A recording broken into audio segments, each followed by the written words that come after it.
Bharat Israel को असला बेचता रहेगा बिकॉज ये हमारे नेशनल इंटरेस्ट को suit. This is a message that has come from India. उन्होंने कहा कि ये हमारा नेशनल इंटरेस्ट है। Arm sales is a national interest to arm sales to Israel is a national interest of India. और हम different जगहों पे हम जयशंकर साहब ने कहा कि इजराइल हमारे साथ खड़ा रहा है, हम इजराइल के साथ खड़े रहेंगे।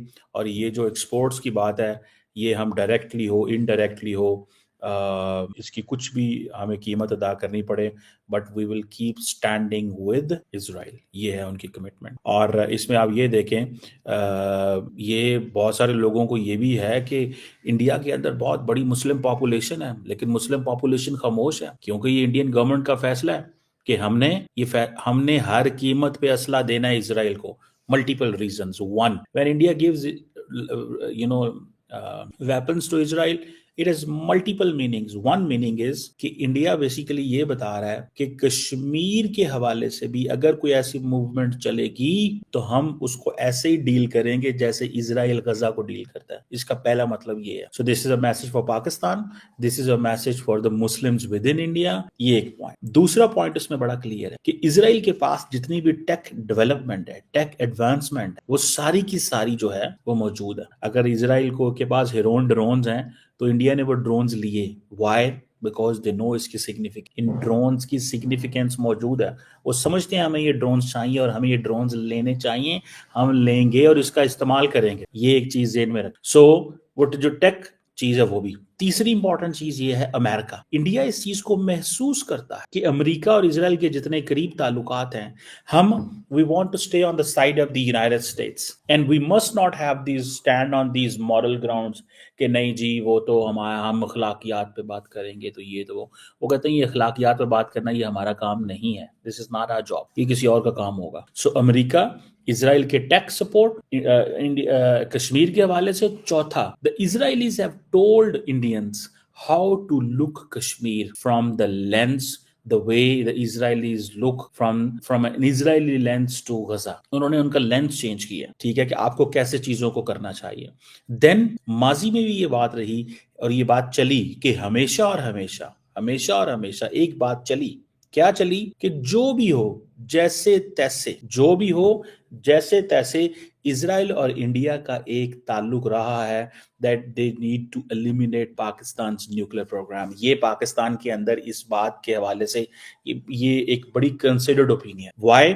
बिकॉज इजराइलीज ये समझते हैं कि जो पाकिस्तान का न्यूक्लियर प्रोग्राम है एंड मिसाइल प्रोग्राम है, ये किसी वक्त भी इजराइल के खिलाफ इस्तेमाल हो सकता है। So there is only one country in the world which has that nuclear assets and Indians do understand कि इजराइल की ये जो वल्नरेबिलिटी है हमें इसको कैश करना चाहिए। और हम इसको अगर कैश कर लेंगे तो हम इजराइल के साथ अपना एक अलायंस बनाएंगे अगेंस्ट पाक। और ये माजी में कई दफा ऐसे हुआ है जब पाकिस्तान के अंदर ये बात की गई हो कि भाई इजराइल जो और इंडियंस जो हैं वो आज रात, कल रात, परसों तरसों कभी ना कभी पाकिस्तान की मिलिट्री इंस्टॉलेशन पे, न्यूक्लियर इंस्टॉलेशन पे या मिसाइल प्रोग्राम पे हमला कर सकते हैं। ये बात अच्छा मजे की बात है। अगर डॉक्टर जयशंकर को देखें तो he speaks of two state solution, वो टू स्टेट सोल्यूशन की भी बात करेंगे, लेकिन वो ये भी क्या समझते हैं कि जी 50-45 हजार के करीब बंदे मारे गए हैं, लेकिन वो कहते हैं हम असला देते रहेंगे। ये हमारा काम नहीं है कि वो बंदे मरते हैं या नहीं मरते। बंदे मर रहे हैं हमारे असले से, सो व्हाट, हमें इस चीज से कंसर्न नहीं है कि हमारा असला अगर मुसलमान गजा के लोगों के खिलाफ इस्तेमाल हो रहा है। हमारा मसला यह है कि हम इजराइल को बेच रहे हैं। समझ आ रही बात आप? So they are very clear. So we will keep selling these weapons to Israel and with these weapons where will they attack. देखें इंडिया को क्या एडवांटेज है। इंडिया अपनी आत्मनिर्भर पर भारत के एंगल से सोच, इंडिया ये नहीं सोच रहा कि ये असला कहां इस्तेमाल हो। You know this is called, ये एक रियलिस्ट अप्रोच है, रियलिज्म के एंगल से अप्रोच है। पहले अपनी फाइनेंशियल वायबिलिटी है, सेकंड अपनी एक्सपोर्ट को देखो, थर्ड अपना स्ट्रेटेजिक अलायंस बिल्ड करो, चौथा अपनी मार्केट को अपने आप की रेलिवेंट करो in the western world and in the western circles. बर्तानिया, अमेरिका, इंग्लैंड, इन सर्कल्स के अंदर हमें इस लेंस से देखा जाए, we are on your side. So ये चीजें जो हैं व्हेन दे आर डिसाइडेड तो देन आपको पता चल जाता है कि भाई सारी की सारी स्टोरी क्या है। ठीक है जी, लोग कहते हैं जी एथिकली ठीक नहीं है, लीगली ठीक नहीं है। वो कहते हैं एथिक्स और लीगल क्या होता है, मुझे ये बताएं। ठीक है ना जी, एथिक और लीगल लीगैलिटी क्या होती है। ठीक है जी, ये किसने कहा है कि ये चीजें भी एग्जिस्ट करती हैं? ये किसने कहा है आपको? ठीक है। है। सो कोई बंदा इस चीज की परवाह नहीं करता। इंडिया के अंदर सुप्रीम कोर्ट के अंदर भी ये केस गया है और ये केस का फैसला उसमें ये हुआ है कि इंडिया जो supreme court can not halt arms sales to Israel, जो ये कॉन्फ्लिक्ट हो रहा है गजा के अंदर, ठीक है जी। वो कहते हैं कोर्ट बीच में कहां से आ गए, ठीक है जी। ये द क्वेश्चन रिमेन्स कि ये जो आर्म्स ट्रांसफर हुई है इजराइल को, वो कहते हैं जी इंटरनेशनल लॉ की वायलेशन। कई लोगों ने ये कहा है कि ये इंटरनेशनल ह्यूमैनिटेरियन लॉ की वायलेशन है पूरी दुनिया के अंदर। इसमें 1949 का जेनीवा कन्वेंशन है एंड कस्टमरी इंटरनेशनल लॉ है कि तमाम जो स्टेट्स हैं दुनिया की, उनको इंटरनेशनल ह्यूमैनिटेरियन लॉ जो पार्टीज हैं उनको आर्म्ड कॉन्फ्लिक्ट के अंदर they should be very careful. अब फॉर एग्जांपल यूनाइटेड नेशंस ने ये कहा और यूएन एक्सपर्ट्स ने ये कहा कि कोई भी ऐसा वेपन्स, कोई ऐसा एम्यूनेशन जो इजराइल को जाए और गजा में इस्तेमाल हो, वो इंटरनेशनल ह्यूमैनिटेरियन लॉ की वायलेशन में। सो ममालिक को रिफ्रेन करना है। So who cares international humanitarian law? जब आपको डॉलर्स मिल रहे हो, जब आपकी स्ट्रेटेजिक रेलेवेंस हो, जब आप स्ट्रेटेजिकली अलाइन कर रहे हो, आप उधर बैठ के ये कहेंगे कि जी हमें बड़ा वो जी हम जी ऐसे हैं, जो कौन भाई इंटरनेशनल लॉ की वैल्यू करे भाई? देखें आर्टिकल जिसे वो कहते हैं ना 1 जिनीवा कन्वेंशन का, वो ये कहता है कि रिस्पेक्ट करनी चाहिए, इंश्योर करना चाहिए कि किसी भी सर्कमस्टांसेस में, ठीक है जी, किसी भी सर्कमस्टांसेस के अंदर किसी भी मुल्क को इंटरनेशनल ह्यूमैनिटेरियन लॉ की जो वायलेशन है उसमें इन्वॉल्व कंप्लीसेट नहीं होना चाहिए, particularly through the arms supply की वजह। अब इंडिया जो है उसने ये जिनीवा कन्वेंशन साइन किया हुआ है 1949 में, लेकिन हु केयर्स? क्या अमेरिकन ने नहीं चाहिए? सो दुनिया में इंटरनेशनल लॉ इसकी कौन वैल्यू करेगा यार। जय हिंद दोस्तों, स्वागत है आप सभी का हमारे चैनल पर। आप देख रहे हैं इंडिया वेब न्यूज। स्वागत है आप सभी का। दोस्तों आज के इस वीडियो में कमर चीमा परेशान हो गया है। कमर चीमा को ये समझ नहीं आ रहा कि भाई भारत इतनी मनमानी कैसे करता जा रहा है। एक तरफ जयशंकर साहब ने संसद में खड़े होकर यह साफ कर दिया कि भारत फिलिस्तीन का समर्थन करता है, एक अलग देश के रूप में, एक अलग राज्य के रूप में। लेकिन वहीं पर एक चीज़ और जयशंकर साहब ने इजराइल के बारे में कही है कि हम लगातार अपने राष्ट्रीय हित का ख्याल रखते हुए इजराइल को हथियार देते रहेंगे। ये बहुत बड़ी चीज़ है दोस्तों।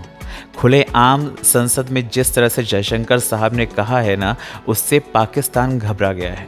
पाकिस्तान इसलिए परेशान हो गया है कि भाई जो भी इंटरनेशनल लॉज वगैरह हैं वो क्या भारत उनको मानता नहीं है? क्या भारत के ऊपर वो लागू नहीं होते? क्या सारी चीज़ें पाकिस्तान के ऊपर लागू होती हैं? पहली बात, तुम्हारी इतनी औकात नहीं है पाकिस्तानियों, है ना, जो तुम भारत की तरह सोच सको या भारत की तरह से कोई फैसला कर सको। न तुम्हारे यहाँ की कोई गवर्नमेंट इस तरह से है कि जो कि इस तरह का फैसला कर सके। एक समय हमारी भी जो गवर्नमेंट थी वो कमज़ोर थी, लेकिन जब से प्रधानमंत्री नरेंद्र मोदी की सरकार आई है तब से जो कहते हैं ना प्रधानमंत्री मोदी की 3 तिगड़ी, एक जयशंकर साहब हो गए, अजीत डोवाल साहब हो गए, उधर प्रधानमंत्री खुद, है ना, तो इनकी जोड़ी ने जो हमारे जो वैश्विक रिश्ते हैं ना उसमें जान डाल दी है। और यही कारण है कि आज भारत के जो फैसले होते हैं ना वो सिर्फ और सिर्फ भारत के हित में होते हैं। भारत किसी के दबाव में काम नहीं करता। भारत दबाव में क्यों काम करेगा? भारत अभी जिस तरह से इजराइल को ट्रीट कर रहा है, जिस तरह से फिलिस्तीन को भी साथ के साथ मदद कर रहा है, ये चीज़ इजराइल भी देख रहा है कि भाई एक तरफ तुम हमें हथियार दे रहे हो, हमें सपोर्ट कर रहे, दूसरी तरफ फिलिस्तीन को क्यों सपोर्ट कर रहे हो? लेकिन इजराइल को भी पता है कि जो चीज़ हमें चाहिए वो हमें मिल रही है, फालतू में हम क्यों भारत के फैसलों के बीच में टांग अड़ाएं। और वैसे भी इजराइल हमेशा से भारत का सपोर्ट करता रहा है। भारत को जब जब ज़रूरत पड़ी है तब तक इजराइल साथ खड़ा हुआ है। आज इजराइल के कई सारे ड्रोन ऐसे हैं जो भारत की सीमाओं पर तैनात है, एक तरह से भारत की सुरक्षा को मजबूत करते हैं। अभी आपने देखा ना बांग्लादेश तुर्की से जो ड्रोन है वो लेकर भारत की सीमा पर तैनात कर रहा है। उसको नहीं पता उसने जो ये ड्रोन लगाए हैं ना, चुटकियों में नाश हो सकता है, उनका सर्वनाश हो जाएगा, उसका कोई मायने नहीं रखते हैं। खैर, जयशंकर साहब ने ये जो चीज़ें क्लियर करी हैं संसद में ना, बहुत ज़रूरी थी। और इसके जो एक नतीजे सामने आएंगे, मुझे लगता है कि ये एक जवाब है जो दूसरे देश हैं जो कभी ना कभी भारत को उंगली करते रहते हैं, वो बहुत क्लियर जवाब है कि हम किसी से डरते नहीं हैं। और हमारे राष्ट्रीय हित में जो भी फैसले होंगे, भारत वो फैसले करने से पीछे नहीं हटेगा। आप लोगों का क्या कहना है कमेंट करके बताएं। चैनल पर अगर नए हैं तो चैनल को सब्सक्राइब करें, इस वीडियो को लाइक करें और शेयर करें। जय हिंद।